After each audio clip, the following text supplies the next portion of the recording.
Ah, you can't hear me. Play some music on the background.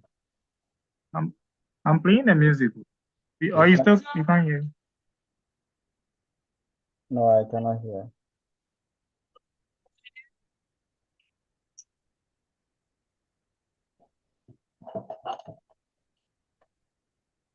You still can't hear. No, Patrick, can you hear? Debbie, we cannot hear Fred. Really? Okay.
Oh, the life in my bones. There is no hesitation in your love and affection. It's the sweetest of all. Lord, I know my heart wants more of you. My heart wants. There is no hesitation. Pacho, patriotic song, Ghanaian song. It's the sweetest of all.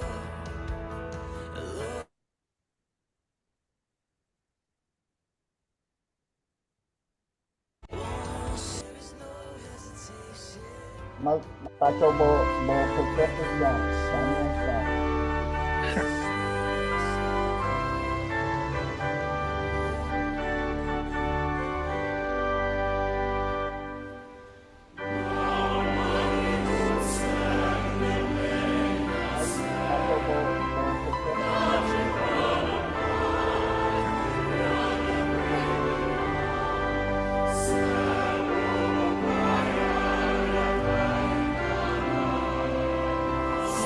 song.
Hello, everyone.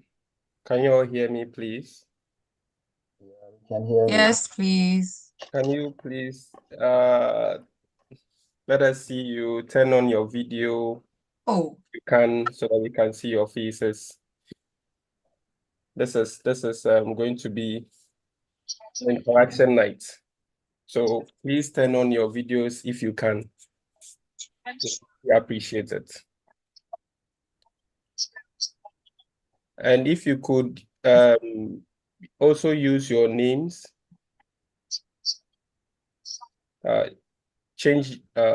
use your names, would really appreciate it. Thank you very much. Thank you. You are all welcome to this evening's event, a much awaited, much expected event. We are here to get our mind set change, build financial skills, financial literacy skills as students, as workers, wherever we find ourselves. We are here to gain the requisite knowledge and skills which would benefit us and which we can use to also benefit our country, Ghana. So you're all welcome to this program. We'd like to start this program with an opening prayer from our brother Obeng. Obeng, where are you? Can you unmute yourself and... Hello, can you hear me? Yes, we can hear you. Okay, so we are praying. Our dear Lord and Master Jesus, we thank you for this unique opportunity to learn new things, to better ourselves and the people around us in society. We pray and commit the speaker into your hands. We pray that you speak through him, and whatever he says, let it touch our hearts so that we can also touch our societies. Thank you for answering this prayer. May this program be a success. In Jesus' name, amen. Amen. Amen. Thank you very much, Obeng. We'll now want to take a patriotic song together. Ma omai imun sem enye wehiansem. If my translation is right, let the issues of your country be your concern. So I would like to ask the organizing secretary to please play the song and then we'll sing along together.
Thank you very much. Thank you very much. Okay, so those of us who just joined, if you can show your face, would really appreciate it. If you can turn on your videos, would really appreciate it. Thank you. We will now want to welcome some important dignitaries in our midst. We have in our midst the head of Chancery at the Ghana Embassy in Seoul, Miss Rita Kisi. She's here with us. Miss Rita Kisi, could you turn on your video or say hello?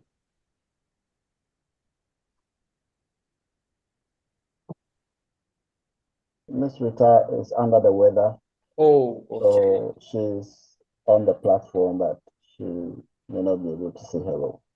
Okay. All right. You are welcome. And we have also Dr. Samuel Boahin, who is a lecturer at the Department of Mechanical Engineering, KNUST, and also the chairperson for the GAFCA alumni. Dr. Samuel Boahin, could you please let us see you? Hello, I'm around. Sorry, you can't see me. I'm in a tight corner now, madam. Thank you very much. And we also have a number of our alumni represented here tonight. We want to welcome you. We thank you so much for joining us. Okay, and then I would also want to Dr. Duke Ofosuenin, if you are here, please, would want to welcome you. Dr. Duke, okay. Let's move on. Okay, and do we have Mr. Sefa Boni here, chairman for the Ghana Association in South Korea and a patron of GASCA? Also not. I think he's here to join. Let's move on. Mrs. Lovia Afakwa, president of Kwaika Alumni Association of Ghana, is also here to join. Yeah. Okay. I've joined. I've She has joined. She has joined. Good afternoon. You're welcome. You're welcome. Thank you very much. You're welcome. And Mr. George Lobby, African Development Forum president. If you are here, please, I want to say, if you can say hello. I think he's not in, but George is on. George, ADF. All right. I think some of the ADF members are here. Anybody from ADF, can you say hello? Hello. Hello. Thank you, ADF community. Yeah. Alabi is here. Thank you. Hello. So much. Yeah. Oh, Noella is here. Thank you. thank you. Thank you for joining. Yeah. And our very own brother, Mr. Richard Zinleri, isn't in yet. He's in. Good evening, good evening, good evening, good evening. Good evening, good evening. You're welcome, sir. Thank you, brother. Okay, then we also have some of our presidents from our sister unions from Rwanda, Nigeria, and Tanzania. If any of the executives from these sister unions is here, kindly say hello. Let us welcome you. So we have Lux China organizer here. Lux China organizer. Hello. Hello. Hello. Nanaki. Yeah, thank you, Lux China organizer. So this is China community with us. Wow. We also have Okay. Nigeria community. Anis Rabiu. Can you say hello? Yeah, he's there. Oh, you're welcome. You're welcome, sir. We have former Gabon president, student president. Hello again. Yeah, hello, Ted. Thank you. You're welcome, sir. You're welcome, sir. Yes, and then I want to welcome everyone here. You are also so much welcome. We appreciate each and every member who has joined this evening. You are so welcome to today's program. So I want to continue next on the program. We want to welcome the GASCA president, Mr. Richard Kabute, to give us the welcome address. Okay, hello everyone. It's great to have you all. This is a big community of Africans, over 10 African nations gathered here: Nigeria, Ghana, Gabon, Cameroon, Tanzania, Rwanda. Yes, and those that I cannot mention. It's a great opportunity for us to connect as brothers at this forum, for us to be able to share and network. We have one of our very own resource person of the African soil who is going to be with us, and he's going to open our eyes to a lot of things. It's great to have you all. It's going to be very interactive, and prepare your questions that you will be able to push to the resource person for him to be able to get us answers for them. Thank you all, and may God bless us. Thank you.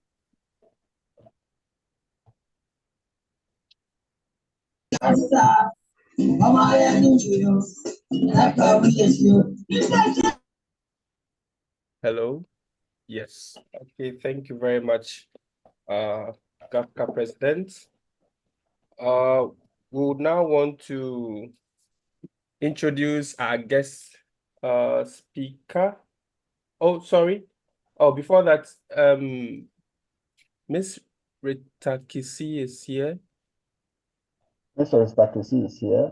Miss Biali Miss is also here. Oh, Miss Miss Biali, Biali, can you you are say welcome. hello? Hello. I'm Yeah, very sorry. I catch cold. So, sorry. sorry. Okay. Yes, I cannot turn on my video, but nice to Don't- meet you here. Okay, Thank you. thank you. We also have the IT committee chairman, Mr. Peter is also with us. We also have immediate past president, Mr. Derek Allen. Alan, can you say hello to us? Hello, everyone. Thank you very much. It's good to be part and once again to receive some knowledge. Thank you all leaders for a wonderful organization, and we look forward to a wonderful event. Thank you. We have Sister Vida too from Ghana School. Sister Vida, can you say hello to us?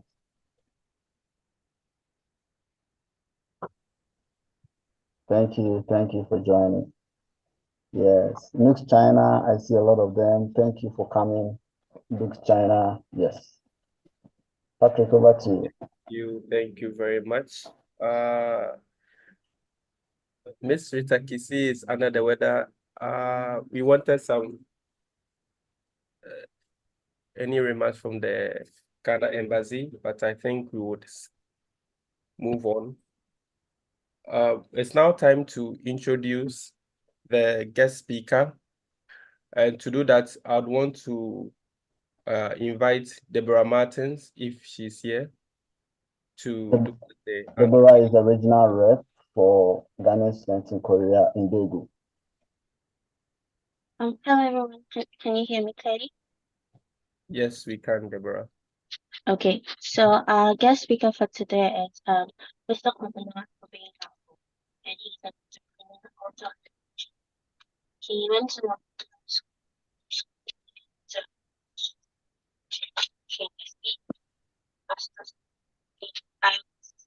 Hello, Debbie. Yes. We are struggling to hear you. Okay, I would repeat myself again. Sorry. Our guest speaker is Mr. Kwabena Obinna, also an engineer. He went to a popular school and holds a master's in management and a master's in biomedicine. business interest in engineering, construction, construction industry, and real estate. He used to Accra, Ghana with his wife and their children here in Southern. So I think Debbie, you are not heard clearly, right? So let me do it from here. Can you hear me well? Patrick, can you hear me well? Yes, I can hear you well. Okay, Debbie, thank you for the effort. So, ladies and gentlemen, we have with us Mr. Kwabena Obendako, who is an entrepreneur, an engineer, an author. Mr. Kwabena Obendako went to Popuwari School. He holds a BSc in Agricultural Engineering from KNUST and MSc in Bioprocess Engineering from UCD. He has studied, he has business interest in fashion, retail, construction, engineering, and real estate development. He has written these books.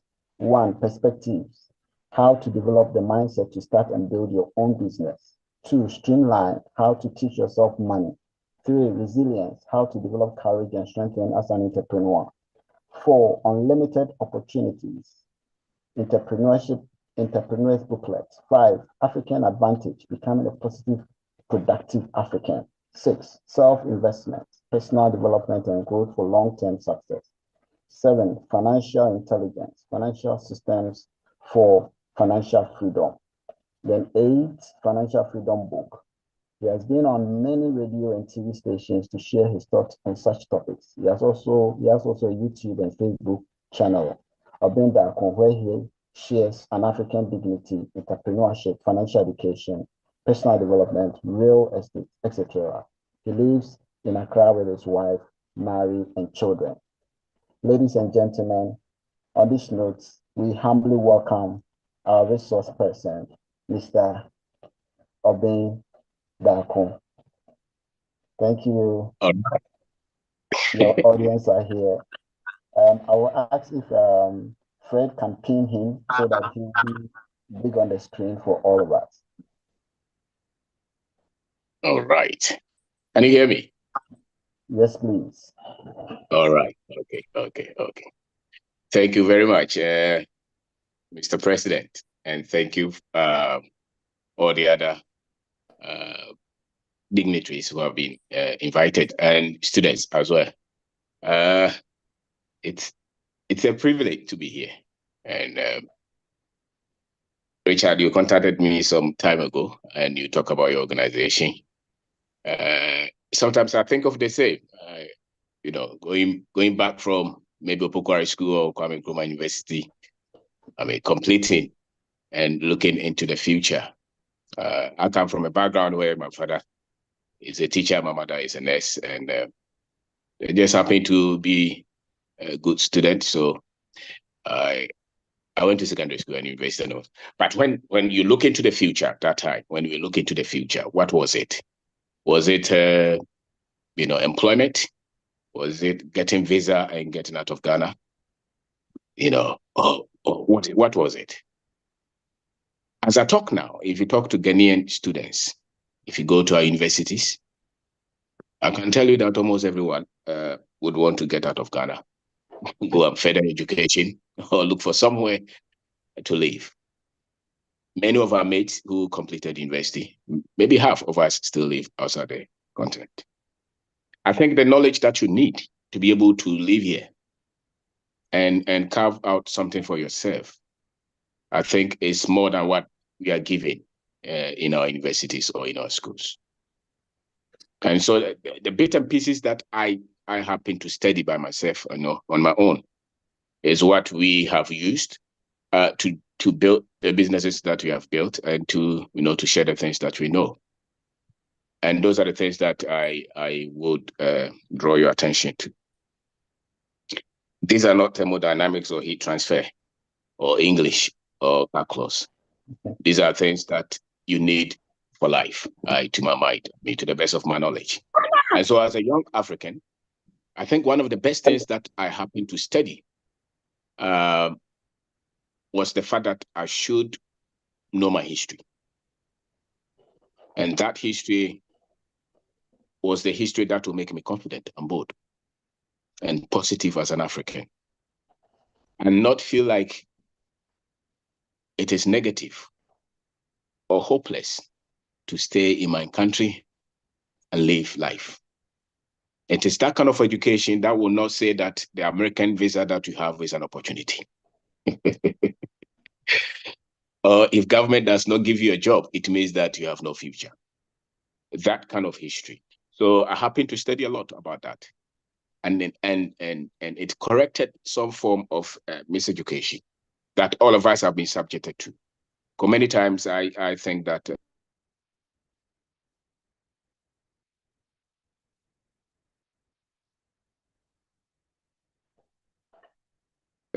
our education, we are just giving some naked education. We are not at science or engineering. It's more subject and of school. You'll be able to do something with it.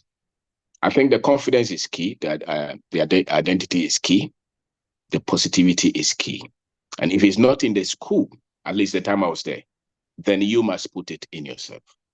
And the moment you put that kind of information in you, you will not have any problem living in Ghana. You will start to see the opportunities that others don't see. Because this world, you know, your worldview, the mindset that you have, is coming from the information that you've been given. The education is coming from, you know, the home that you come from, the church that you go to, the mosque, the movies that you watch. And you all know that when you're watching our news, if they talk of any investor, is an European or Chinese person, you know. And so you come up thinking that almost wealth and intelligence is not of your kind. And so that is the kind of education I gave to myself. And I also saw that the very examples and the models that were given in our schools were very much up somewhere. But when you come out and you see your colleagues who didn't go to university and what they do, and the understanding of the market, the culture, is entirely different. So let's say we are into sales. So you go to the malls, we have retail shops, fashion retail shops. We built them from nothing. We'll just share BIM if you want. The things that we have to study is not the things in the MBA. It's not the things in the university. We had to bring ourselves to the level as my friend or my mate who I completed SS with or JSS with. Because that is about 90% of our market. The market that we are serving. The buying power of our people, the understanding of the people, the culture of the people is not so much in what I studied from the university. So we had to re-educate ourselves to understand, how do you build a business? Now, if I go to business school, they will say that if you want to start a business, you have to write a business plan. And then somebody will have to give you a loan. And you put a structure there. You open an office. You register the business. You open a bank account. If you had to wait for that, we would not start. Because really, where is the loan? If I'm advising a young person now, and I tell you that, oh, put a business plan together and go to the bank. The interest rate now is over 30 or 40%. That's the commercial rate. What business can he build with? And so the kind of information that you need to give to a young man who comes from Ghana, who's now in Asia, Korea, who is thinking of coming to Ghana to do something. You can't say that when you come. Not only Ghana, Nigerians, okay. Tanzanians, Rwandans, we are all here. Chinese. All right. Okay, so I'm assuming that Koreans. The same situation is in Nigeria, Korea. Yes. The same situation is in Rwanda. I don't know. Maybe I'm just assuming that Ghana's situation can be extended to other African countries. And so when you come and you are saying that I've come with a very good business model, the thing is that many of the things that they have taught you, when you come down to the ground, you can't fight with it. Unless you are in that maybe 1%, 2%, 3% of people who come with funding, with money, with maybe your father is a big man who can give you money. But I'm assuming that many of the people are like me. You just had to go to school, come out, nobody to hold your hand and link you to anybody. But then you're ambitious, you want to live the life, you want to create something for yourself. That kind of thinking I'm saying that you have to study your history very well and look at the positive side of our continent. And then you have to understand our culture, how things are done. And the things that you are being taught in the university, mainly, maybe 80% is just European kind of things that they are teaching us. The European man or the guy in England, if you want to start a business, he puts the idea together, he's looking for funding. And if he doesn't get the funding, many of them will not even start a business. Here in our country, it's not like if you don't get the funding, somebody is there to give you a job. We are producing a lot of graduates from our universities, and who are creating the jobs for them? Very few. And so when you come out, you have to think. And it will mean that you have to put your certificate somewhere. So I know you are in Korea, you have been exposed to something different.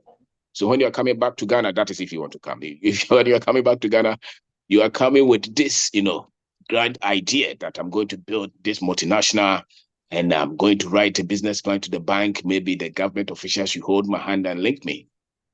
That is not my reality. And so we have to start with almost nothing. Take the trotro, go somewhere, pick it, build block by block. Take good care of the money, understand the market, pick somebody, train them. And many times the things that you are going to train yourself with, for instance, if you go outside, or if you're somebody who likes reading financial books or business books, if you go to our street, you go through the streets in Accra, many of the content or many of the authors are American content, American authors. When you come to the ground, it's very, very, very difficult. You can take some principles, basic ones, but what really works is entirely different. And so you have to really educate yourself as a Ghanaian, as a Nigerian, in the country that you were born or the country that you come from. Because you with higher education, you think that you've been educated. And indeed, if you've been educated, why would you then complete and sit at home for 5 years and you are crying that somebody should give you a job? If you really, that kind of education was an education, you should be able to solve problems in the environment. At least you should be able to solve your own basic problem, which is unemployment. And you and I know that many of our graduates, when they come out, they are waiting for somebody to give them a job. Why? Because the content that they have given them, it is very difficult to apply on the ground. So because the school really is training you to come and look for a job. And if you know it, nobody's going to give you any job. So you must create that one yourself. And that's why you must also study money. The content that you'll be giving from all these areas, study money. If they give you money, what are you going to do with it?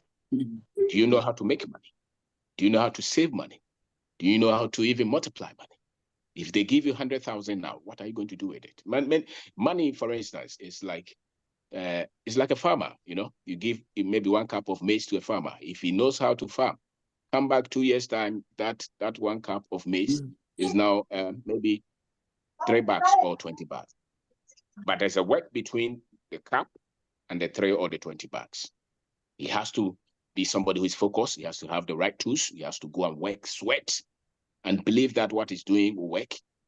And then after a while, you see that the person is successful. And so you really have to, if you want to be somebody who sees the opportunities, because the bottom line is that if you really want financial freedom or wealth, it is in our country. It is on our continent. But it takes a lot of work. If I look back, I did MSc in Ireland, actually. I spent about maybe just 1 year there. And I came back to Ghana. If I look at, say me, if I'd split myself, one in maybe, and I stayed in somewhere as well, I stayed there, and the one who had to come to Ghana, I think that the one who had to come to Ghana has done fantastically well, with a lot of peace and fulfillment and influence than the one who had chosen or who would have chosen to stay outside the continent. And that kind of person will mean that you really have to have some kind of belief here. And you really have to have some bit of financial intelligence, financial information. And I'm saying that those are not the ones in the books. Those are the ones that you have to learn. Because your mother will tell you that, why do you want to live in Ghana? Your friends will tell you, why do you want to live in Ghana? There's no opportunity here. The politicians are corrupt. Nobody will help you. The dollar is somewhere. Can you give yourself different kind of education outside the one that is widespread, outside the one that you see on TV, except the one that you hear in the news. If you're able to recondition yourself that way, you see so many opportunities in our country. It can be in agriculture. It can be in trading. It can be in IT, finance, education, health. I can give you thousands of examples of young men and women who have stayed in Ghana continuously for 10 years, 15 years, who had to start with nothing, and now they own hospitals, schools, companies that are employing 50 people, 100 people.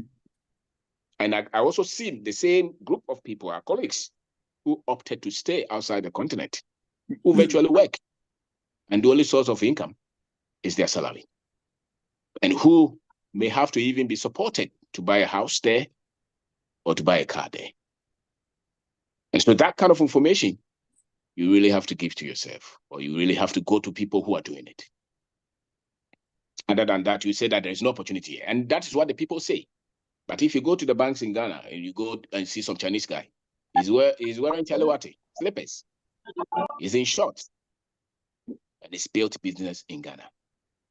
There are so many opportunities in Africa. The way you see it is start to believe that there are opportunities here. And you have to know that you have to start at the basic level that somebody who didn't go to school will start.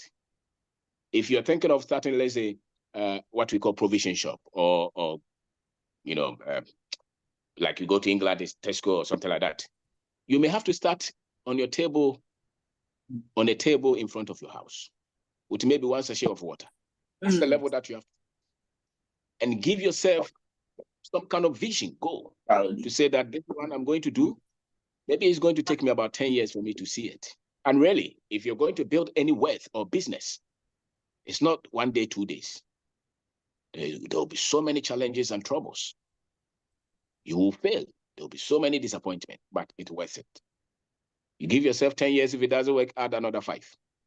Because we are the one to be in a position to at least create a force. Because if you don't know, the Chinese, the Indians, the Europeans, if you come to Ghana, I don't know of the other countries, they are building businesses.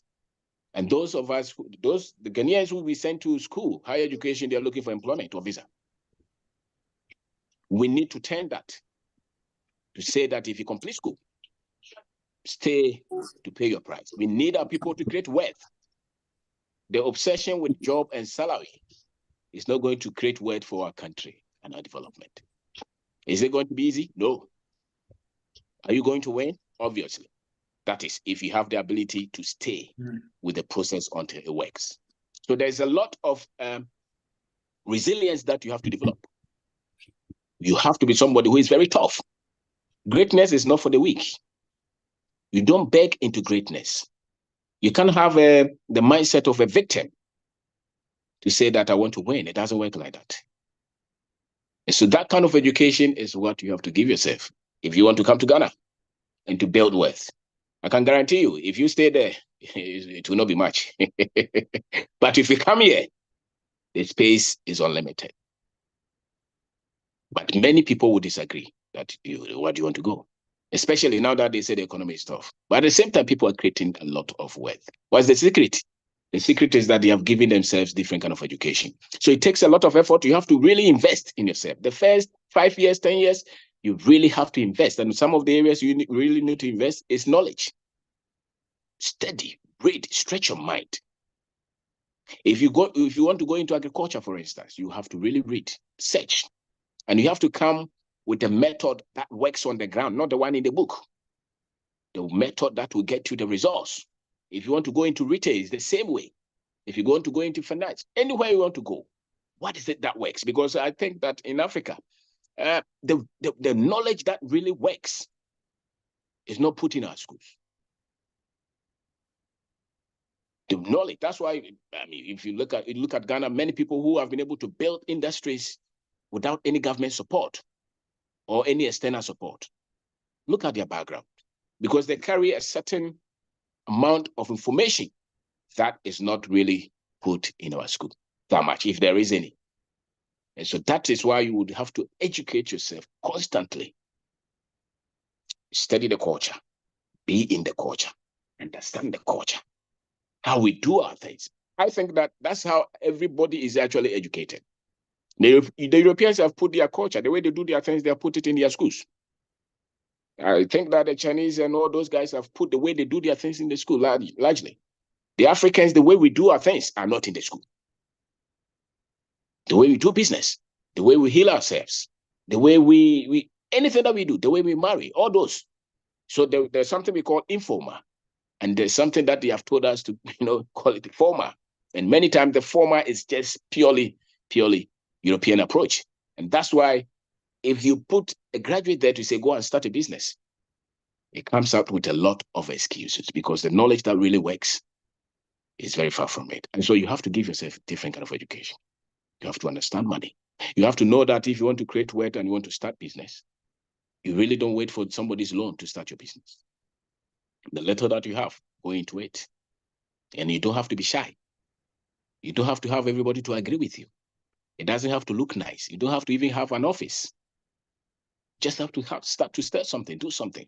And you have to look for the demand of that thing. Do people really need what you are offering? The product that you're offering, the service that you're offering, the business that you want to build. Do they need it in the environment that you want to create it? Is there traffic for it? And can they afford it? And can you serve the people where they are? Many times the people who stay outside our continent, when they come, they bring something that they have seen somewhere. And they say that this one will work. And that's why it fails. For instance, if you want to sell food in Ghana and you want to bring some Korean food, how many Ghanaians have taste for that? But if you want to start a restaurant and you want to maybe you start a choba, in my area here, there's a woman who has started choba. Every time you see cars parked there. Why? Because there's demand for that. And so there's no future for a business which it does not have any demand. So just understand it, basically understand that. Community any community that you want to operate your business, can you serve the people in the culture? Do they understand? Your advantage in terms of the education that you have is maybe the organization. And maybe your confidence. When you go anywhere, you can approach people and speak.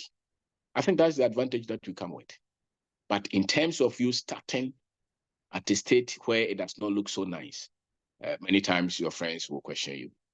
You even have your doubts. And the thing is that you're going to try so many things before one starts to work.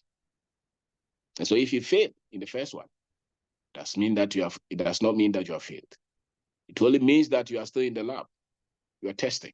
And that's why you don't have to test with everything that you have. Let's say I come with 5,000. Don't test with the 5,000, maybe 500 or maybe 100 cities. If it doesn't work, you switch to the next one. If it doesn't work, and the thing about it is that once you start, the community will give you the feedback as to how to go. And that's where really, if you understand what they want, the business will start to work. And if you want to create wealth, or if you really want to understand money, it's not in waiting for somebody to pay you. It's you paying people. If at the end of the month you are waiting to pay 10 people, 100 people, your understanding of money is entirely different from the one who is waiting to be paid. And for me, if you want financial freedom, it's in business, it's investment, and those take risk. They take boldness, your ability to withstand pain. You fall, you don't give up, you wake up again, you fight. If it doesn't work, it's not a demon. It's not somebody from your family. You put your thinking cap on. You analyze issues. You look for solutions. And every problem can be solved if you're willing. And those are the things that we have put in ourselves, actually. And that's and so with our engineering background, we really didn't look at just going to build any business because of the courses that we came out from, or we came up with from the university. No, look at the area. The education that they have given you is general. If you want to build business, it really does not have to be strict with your background. You can build business in any area that you have passion and that there is demand. Don't restrict yourself to say that I want to do finance. So if I want to create a business, it has to be finance. It could be you selling wache on the street. It could be you going into fashion. It could be anything outside that. But your general education will help you to organize, And when you are working with our people, You really have to train them, recondition their mind, and teach them how to work to get results. And so when you put a lot of these things together, many people will say that does it worth it? If we don't get a lot of educated people to start to test businesses, and maybe we get 1% to become successful, our economy will be taken by foreigners. And so it's no more at our personal convenience to even create our own wealth. It is for the survival of our continent. If you look at construction area, we do construction, we build properties to rent and sell. Major construction companies, major real estate development companies are not Ghanaian owned. If you go to the bank, there are so many foreign banks in the country. If you go to major retailers, foreigners. Go to any industry, go to the mining sector. And yet we have produced so many mining engineers. We have produced so many mechanical engineers, agric engineers. Where are they? And so we need to tell ourselves, and somebody will ask you, is entrepreneurship for everybody? Yes. If you eat and you breathe and you can drink water, yes. It's a matter of you knowing how to solve problems and monetizing those problems that you're solving. So somebody will tell you that it's not for everybody. That's a lie.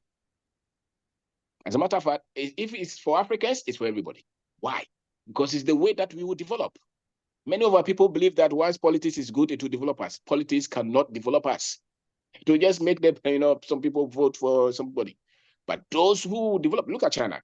Why are people looking up to China? It's because people are building industries. Those are the citizens, not the politicians. And so if you can get a lot of our young minds to say that these ones, we must go in. We go into mining. There will be so many oppositions.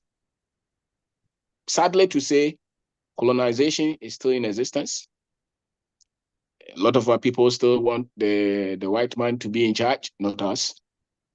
So you have to fight double to own in your own country. And you don't have to be frustrated by it. A lot of our business laws, a lot of our policies don't really support our own people. That's a fact. And so we are the ones to stay in it, understand it, and maybe if you even get positioned to change some laws, you change them. But if you look at the level of unemployment in our society, it shows that there are things that we have not done well. And part of it is the kind of education that we have given to our people and what we are creating in terms of businesses and investment and wealth. Thinking that we can create wealth through politics and through religion is an error. It is through innovation, through investment, through business. Somebody can get a job, no problem. They can live a decent life. But when it comes to wealth, financial freedom, that one is in business for many people, if not 99%. But if you look at our waves, the products that we are producing, entertainment, sports, comedy, we are the ones to change these ones. We are the ones to challenge them. We need a lot of our people to go into agriculture. And we are saying that the agriculture they taught you in the university, if you go to the ground, may not necessarily work. But there's something that you can do to make it work. There was this young man who finished national service and he was listening to one of our talks. He didn't know what to do. So he heard of us that you can start something with nothing. He said, how is that possible? So this idea came to him that maybe I can talk to the poultry farmers who need maize. Unfortunately, there were poultry farmers who needed maize. And so he talked to them, and there were some people who also had maize who didn't know where the poultry farmers were. So he became a connecting, he connected them, took his commission. The last time that he sent me some kind of message, he had been able to raise at least 65,000 cedis. And he now has his own warehouse that he's stocking maize that he buys from farmers. And he has started his own maize farm. There is somebody who didn't have to start business with anything. It's just the sheer confidence that I can do something. There's another man, he's an old man. He started to collect cardboards from offices and he sells them to people who make papers. The same man has been able to raise money, significant. He has bought motor that he moves around with. These are people who are to start business with nothing. If you are waiting for somebody to hold your hand, it's not that way. You are the one to help yourself. And that is the kind of psyche that those who are able to create wealth, they have. When it comes to money, you should be able to budget your money well. You can't make everything, or you can make all the money and spend it. You must be disciplined. You must know what is for savings. As a matter of fact, you save money so that you can invest money. And so these are skill sets that you need to build anything significant, if nothing at all at your personal level. So if you are paid 2,000 and you spend everything because you say that it's not enough, maybe, then you have to do extra. And nobody is going to be financially free. Many people, not the ones that I know, that you depend on one source of income and you spend everything that you make. You can't be free. And if you're not financially free, indeed, you are not free in this life, because then somebody will control your time and even control your destiny. And so you start life knowing that it is your sole responsibility, or at least make sure that you don't have to so much after working for, let's say, 30 years, you don't have to wait for salary to live, to pay bills, to pay rent, to take care of your family, and to take care of yourself. You should be able to work for a while and save money and invest it so much so that you don't need your salary again. And those are the things that you have to give yourself to say that I want to study this. How do I do this? So that I don't become a servant to money all my life.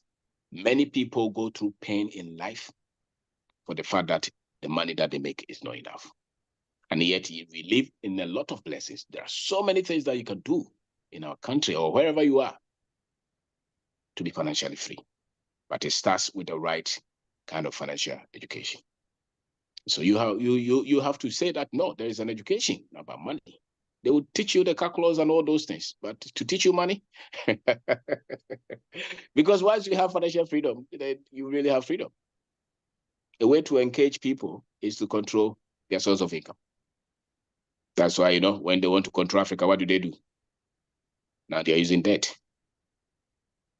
So study money. If you understand money, and if you understand your history, and if you really understand yourself, your talent, and your purpose in life, then you will never have problem coming to live in our country. And you will really see your greatness, because that will require a lot of work. There's no greatness without stress, without pain. There's a price you pay. And so those are the things that I think I would say. So if I have more time, maybe I will just add one or two things. All right. Thank you so much, Mr. Obeng Darko, for this inciting, eye-opening. I think we will open the floor for engagement with our people. We may want to hear some of the opinions from Mr. Zinleri. If you are here, you can add your voice, you can give a question, then we can move on. Thank you so much, Mr. President Richard Kapute, executives of GASCA, Ghana Embassy representative, General African Community Leadership, Ghanaian students in Korea, and then our speaker for today also. Thank you so much for this knowledge sharing. In fact, Africa doing business, we've heard so much stories, and sometimes what stands out is demotivation and hopelessness in most cases. But listening to the speaker tonight, it is so refreshing, and it poses some sort of positive challenge to us that yes, indeed, there is hope. People are making it back home in Africa, and so we can also make it. Like he rightly said, if we put our mind to it and we persevere, at least we give ourselves 5 to 10 years, something will surely come out of it. The little thing I could add to what he said is that we need more time. And mostly when you look at those of us in the diaspora, abroad, schooling or working, we want things at a short-term basis. When you relocate from South Korea to any part of Africa in your own country, would want to make business or make money or reap dividends within 1 or 2 years, then we want to see the transformation quick. But like he said, there is a price to pay for success, and that is the frustration, the stress level, and then the pains you would go through. These are all the price and sacrifices you have to endure But in the long run, so far as you don't quit, success will surely come your way because God will never let your effort and the pain and the stress go in vain. So it means it is doable. There are success stories, like you rightly pointed out. So let's not give up on Mother Ghana or Africa. All the talent we have, we should ensure and endeavor that we put it back to use in our home country as well. Thank you for the opportunity, Gaska. And I'd love to end here so that others too could add their opinions or ask questions as All well. right, thank you. So much. Thank you so much. Mr. Bruni, Ghana School President has joined us. Mr. Bruni, do you have any contribution or any question for our guest speaker? Well, good evening, Mr. President, GASCA executives, Mrs. Larry, and then most of you to welcome and to congratulate the guest speaker, Mr. Obindako, for such a wonderful presentation. Mine is very brief. As students, I would advise you to focus. The speaker have said it all, but just to add a little bit of it, focusing on the core principles of financial literacy, that is growing your skills and saving for the future, spending on assets and all liabilities, and then managing your credit, like cards and loans wisely, so that at the end of the day, you'll be able to have a very solid financial standing in life. Education is the key to development.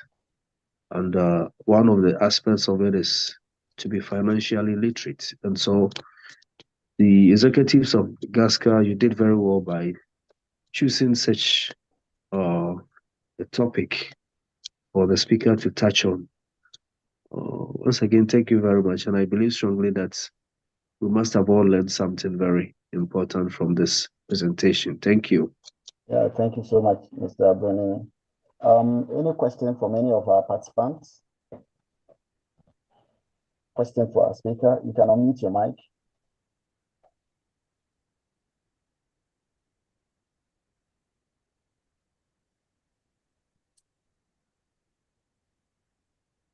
Yeah. Miss Lovia? Yes, yes. Who is speaking? This is Peter. Yeah, Peter. Yeah, so thank you so much for the presentation. I really enjoyed it. Despite the fact that I'm in a moving bus, so when you hear some noises, just don't rush fast. So my question is that how do we deal with external factors? Like I do understand that for some external factors, they present as opportunities for us to make businesses out of them. But for those that you have no control over, for instance, I'll give you two. The first one is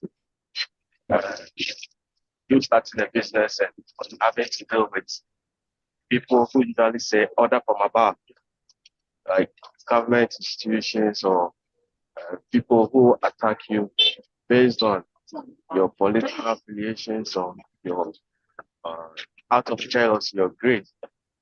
How do you deal with those circumstances? And then the second one is dealing with the effects of others.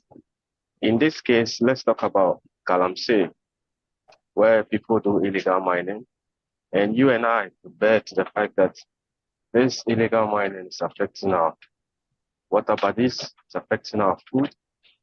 And as a young man who has started his own business, you might think it's not your business, but you would sooner or later have to deal with those effects, the ripple effects of the consequences of some greedy people in our countries. Research has shown that if we are not careful, we would soon have to import water. And some are even seeing the effects of this mercury and cyanide in our food substances. especially for communities around mining areas. So with all these things in mind, as a young man who is willing to go into business and do well, great work inside the country, what is the plan to navigate around these situations? Thank you very much. All right, thank you. Mr. Obeng, please, can you respond to this? Okay. All right. External factors, order from above. What I know is that many times when it's political, politicians deal with their kind. I mean, MPP, NDC, they deal with their kind. If you are not really in the forefront of politics, they really don't care about you that much. And our politicians are not that cruel, you know. Once in a while you have some incident, but really, let's all deal with the way we've been conditioned to think that even if when you're doing well, our people will just slash you or pull you down. I don't buy that. I think that if you just have to know how to work, you just have to be somebody who is ethical, who's sincere, who's respectful, and who wants our country to do well. You know, but if you are in the politics and they come for you, that is, I mean, you just have to know how to play your games, you know. So if let's say you're an MPP and NDC is in power and you are forefront politicians who is doing business, you should know, you know, that you have a force backing you. But ordinary citizen who is into water production, agriculture, who is at the market selling, many times those factors don't really come to you. Order from above, they really no. Once in a while you have that, but even when you are confronted with that, know how to negotiate. I can tell you, our people are one of the nicest people. We are not that cruel. I mean, you have any issue. There was an incident where my office, some city officials had come for permit, and I was absent. And so my friend who had come from England, you know, he had come from England with British thinking, and so he didn't understand. He was just talking. I said, no, you don't deal with our people that way. You show respect, even if you think you're right, you know, and that saves you from a lot of situations, you know. So many times you can accuse our people, they will take bribe, and many of them is not bribe. They just want you to talk to, they want you to talk to them as full humans. And so if you understand how to respect and how to work with our people, you may not even have to pay anything. So that is what I will order from above. Many times it's not you, the ordinary young person. Maybe there's a normal economic condition like the dollar that's different, but very few instances that you'll be singled out and punished when you don't follow any of those activities. You know, the Galamsey, yes, is a problem. We can't deny it. It's a challenge. That's why many of us would have to go, take positions, be in business, and play our part to solve this. We can't sit somewhere and expect our country to just go as it is. If you know that you have some ethics, you have some passion, you have a burden to help our country, then step in and play your part and never be afraid to be fought back, you know, and stay so that we can create hope for the next generation. It's a burden. So if that is so much a burden to you, step in and make sure you cause a change. Thank you so much. Ms. Lovia, do you have any question for us? Any contribution?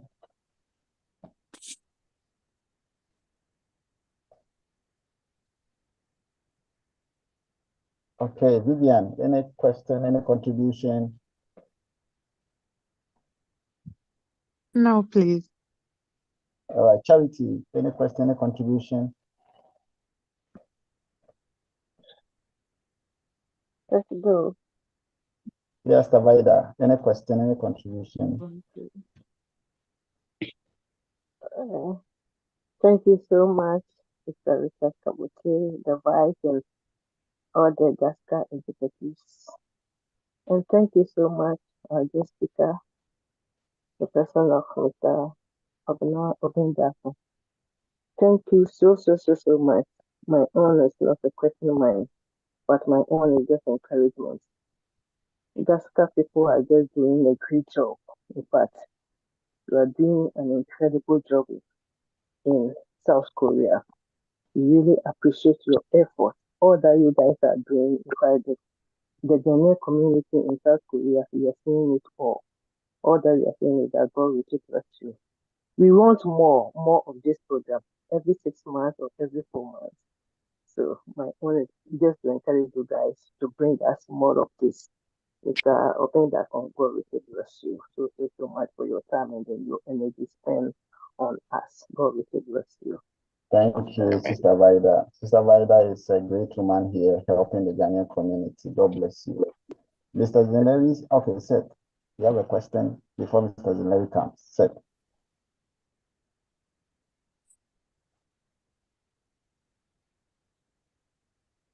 Seth, any question? Dr. Frederick, any question? Any contribution?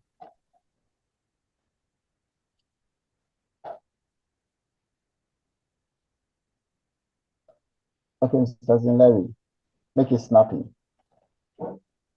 Thank you, Mr. President. Mr. Dako, this question goes to you, and I want to know practically in Ghana or any African country, what do you recommend as the best 2 or 3 business or venture that any fresh graduate or any person from abroad stepping down into Ghana should venture into? At least top 2 or 3, and then practically, what are the things the person is supposed to do? Like, let's say, point 1, do this, don't do that. Point 2, like something practical. Can you lay it down for us tonight?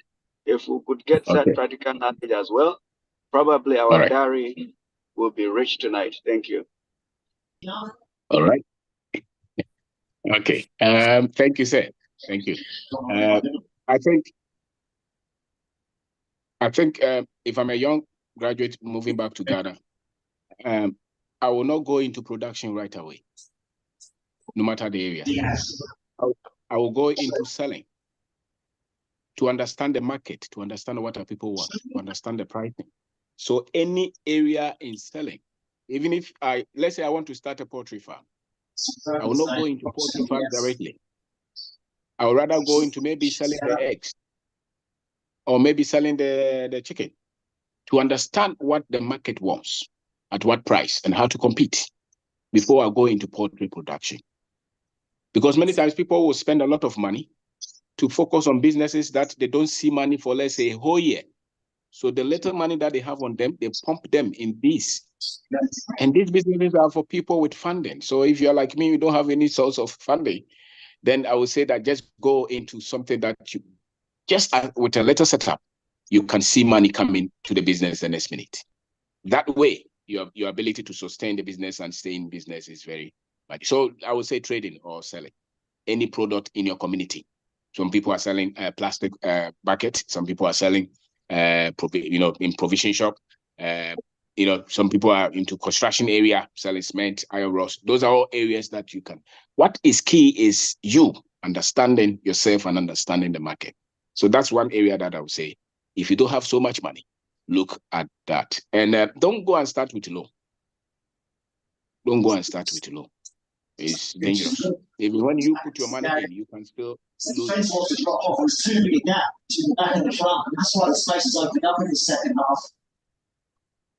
So don't start with low. Work with the little that you have and be patient. As I said, areas, I think that trading is one key. Those who are interested in agriculture, look at that as well. At least short term crops that would be vegetables or short term crops, 3 months, 6 months, and that you don't need so much about. And even if you are looking at large scale farming, still test your model. Every business that you have in mind, test the model. Test your model, make sure that you become an expert in almost every aspect of the business before you scale up.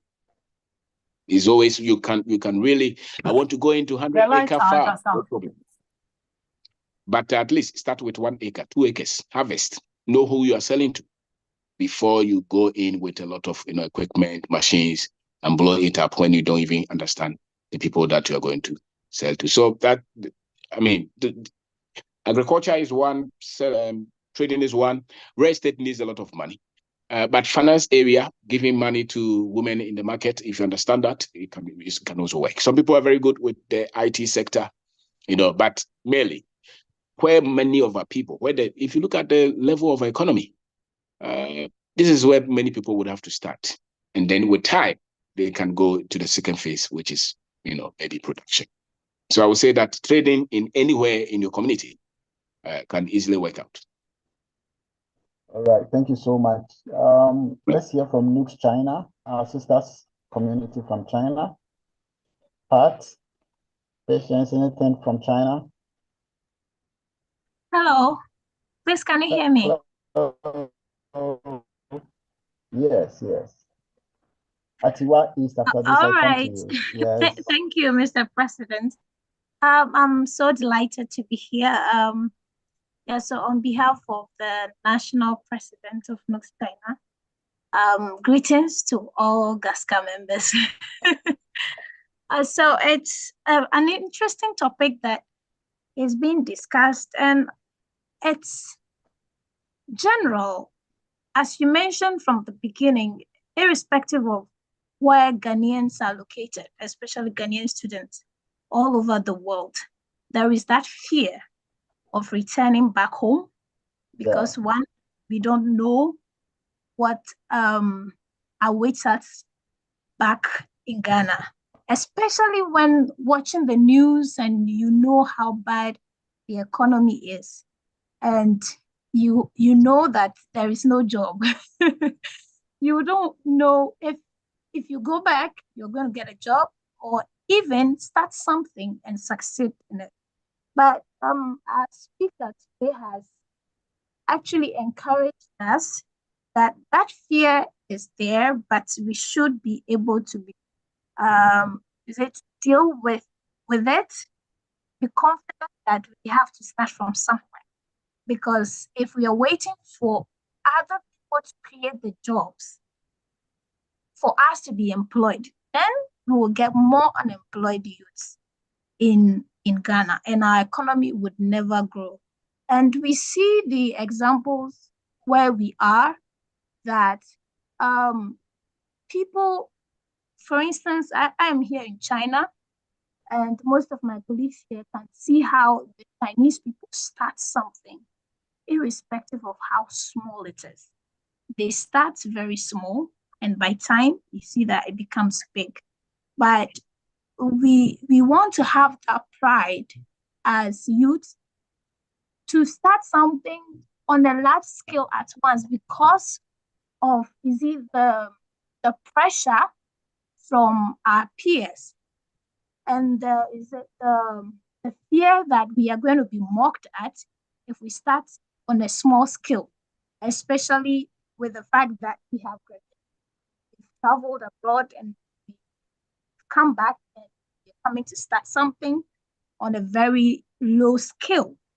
It won't speak well for us, or we think that people are going to mock at us. And so that keeps us away from starting anything at all, because we don't even have the capital to have that large scale startup. So I appreciate the fact that our speaker said or has encouraged us that we should start, irrespective of how small it is, and give ourselves time for it to grow, and we'll see that business empire that we are wishing for today. So thanks to all of you, and I hope that we would implement the advice giving and then get our country, our motherland, better in the future. We'll all contribute to it in a Thank you so much. Thank you. Thank you. Thank you so much, Nukes China Vice President.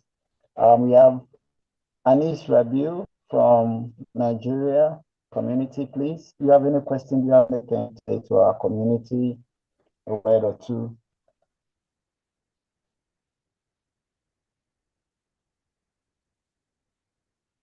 Okay, let's move to Ted Martinez, Gabon.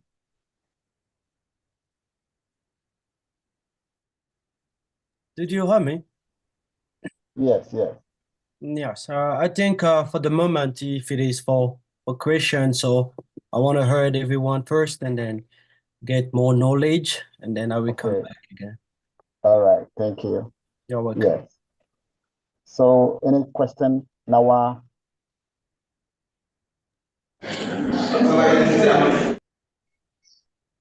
No question, please. All right. Noella, any question from EDF?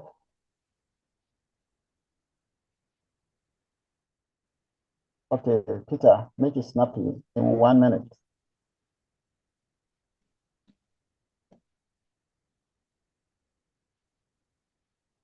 Peter, make it snappy in 1 minute. Hello, can you hear me? Yeah, I can hear you. Okay, so I would like to ask the guest speaker that what does it think about the idea of starting wherever you are?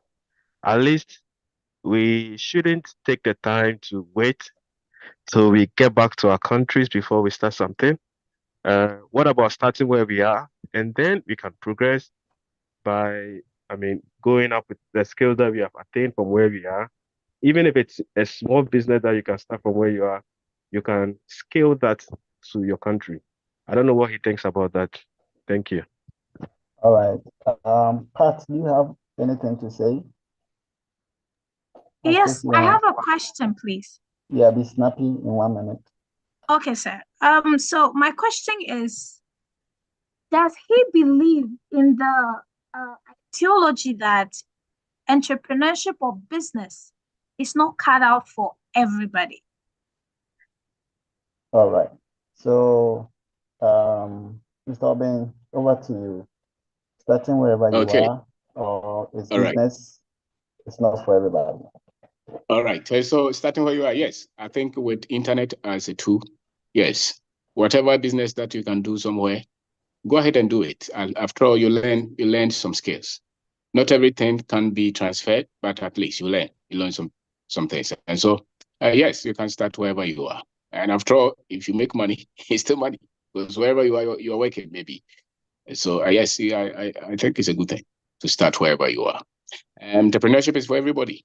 They told us that it's not for everybody. There was a time that nobody was employing anybody in numbers, and people were still taking care of themselves and their family. So the idea that entrepreneurship is not for everybody, I don't know. Definitely not the Africans. Because if you are producing all these graduates and you tell them it is not for everybody, then what do you expect them to do when your governments cannot absorb them? So who should go ahead and open the businesses for who?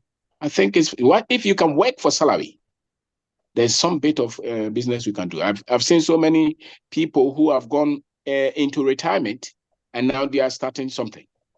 But all along, many of them believe that they could not do anything.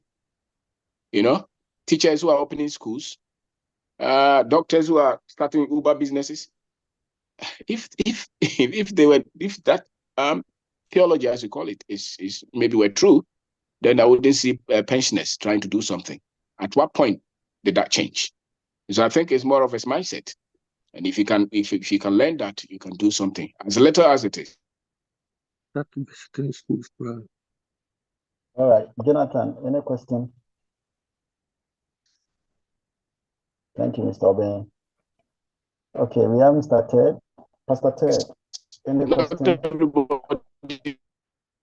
Maybe most everyone. That's another form of business anyway. So I think everyone can do something wherever they are with whatever they have. I wouldn't say this. So at what point do you know that you're an entrepreneur?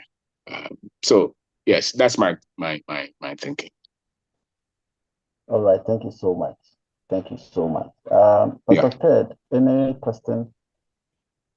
Oh, I don't have any question now. I really enjoyed the program. Thank you, Mr. President. All right, thank you, Pastor Ted. Eben, any question? Mami, no question, sir. Okay, Mami, any question? Any contribution?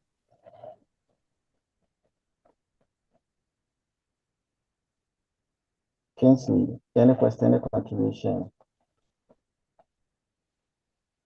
Hello, President. Yes, please. This Sylvester, I have a question. I want the resource person to throw a bit of light on the pros and cons in collaboration. Me having an idea and trying to bring in a friend or two to build and develop the business. The pros and as an expert in the field, can he advise on that? In beginning. one or two together to do business.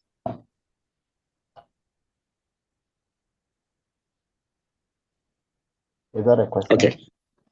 All right. Yes. Okay. Let me take one more. Sister Anna, please, do you have any question? Any contributions, Sister Hannah?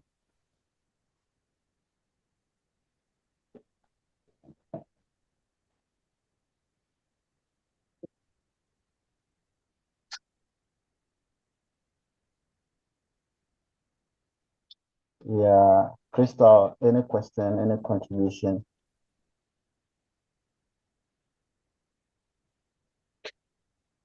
No question, please. Okay. KPI, any question, any contribution?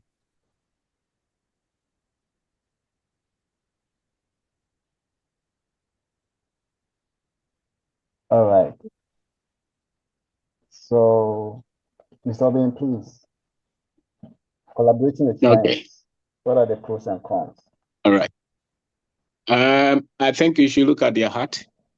If it's a friend or somebody you know, you should look at their strength level, their courage, their commitment. You know, some friends are only interested in themselves. So when you are working with somebody and you think you want to start a business with them, look at their heart of sharing, because this one, if the person does not have heart of sharing, the journey is tough. The journey is tough. If that person is just thinking of himself or herself all the time, they can't endure. It's tough. So it's not just the technical expertise per se, but the person's philosophy of life or for life is key. So that at least when you collaborate, they see your value and you see their value. Have money, I want to start a farm. I have a classmate in Ghana. Listen, that classmate, is he always asking you for money, calling you? And anytime that you see their call is one problem or the other, I'm not sure that you can partner with that person in that state. There should be some bit of maturity, and self-reliance in any partner that you're looking for, especially in somebody that you want to start a business with. And so look beyond just, I have money and anybody can at all join me. No, and it's work.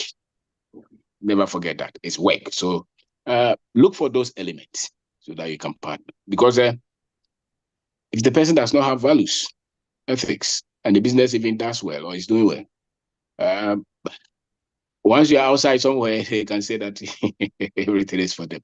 So look for that. I think you fish more than just, I need a friend to partner with. So look for qualities. And one of it is ethics. One of it is resilience, is somebody who can work extra and who can appreciate your knowledge, your wisdom, your input as well. Thank you so much. Our guest will soon leave us, but before he leaves, let's take some appreciation from the Nigerian community. Mr. Rabiu, and also from Gabon.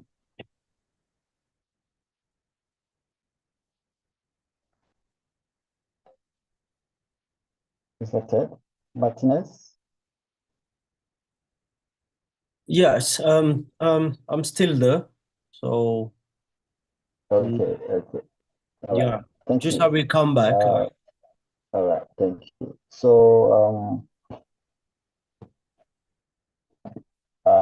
is Gerald on? Gerald. No question, please. Is our citation ready?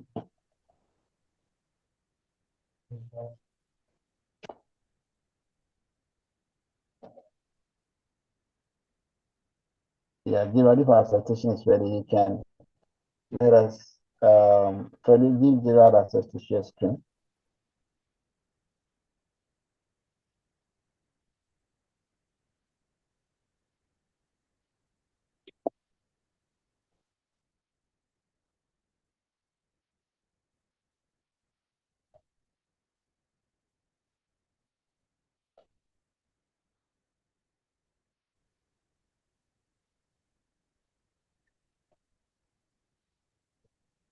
Yeah, give Gerald access to share screen.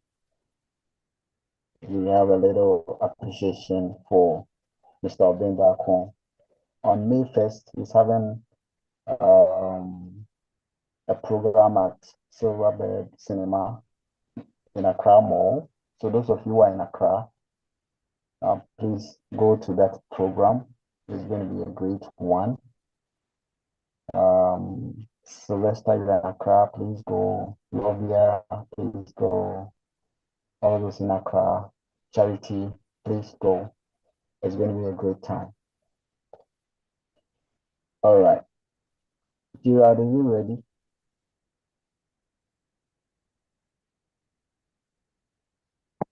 It will take a second, a few more minutes if possible. I have to connect to another device. Yeah. Okay. All right. So we'll take the vote of thanks from our National Treasurer, Ms. Faustina Naba, whilst we wait for our citation. So, Faustina, please, can you give us the vote of thanks for the occasion?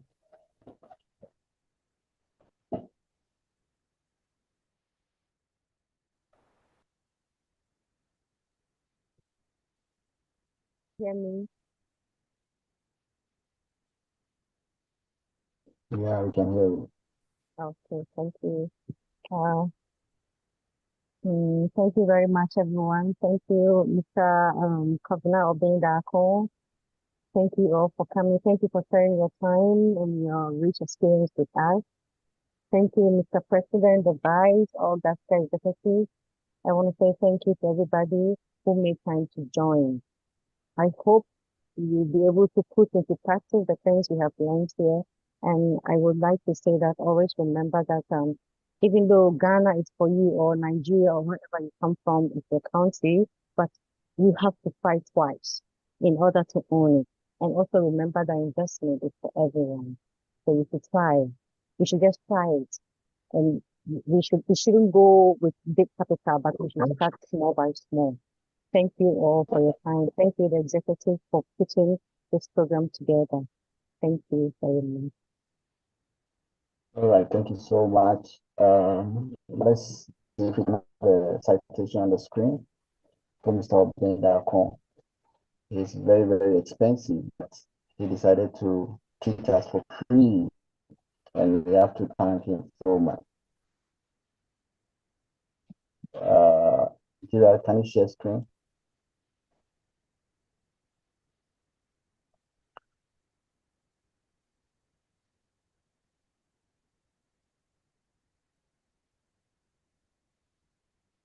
All right. So, Mr. Obeng, because we are not in Ghana here, we are giving an electronic citation of honor. We'll find a way of getting it to you personally in Ghana. Wow. Can you enlarge it? I can't see the readings. Is there a way you can enlarge it?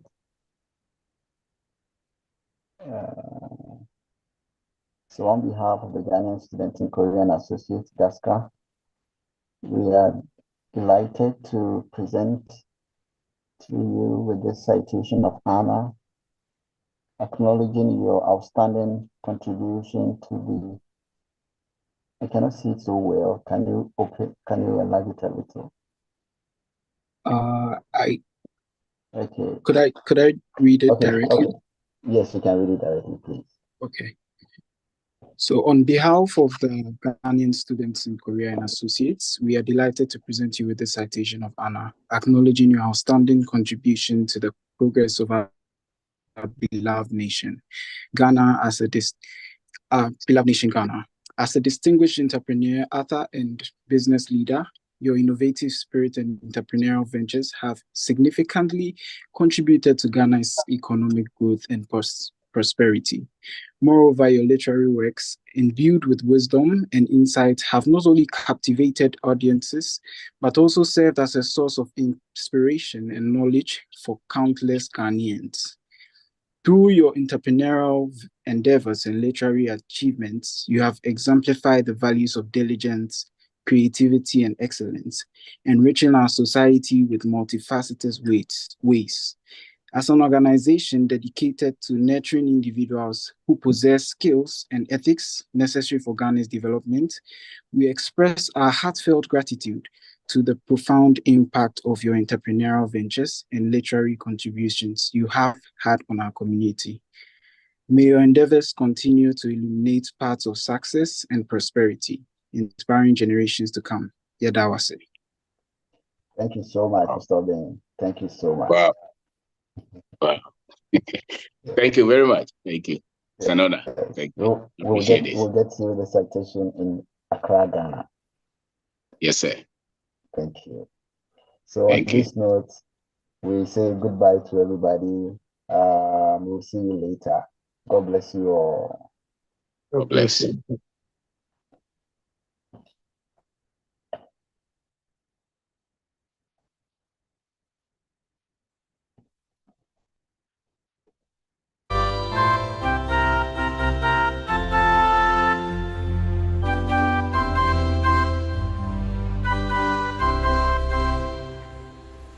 Oh,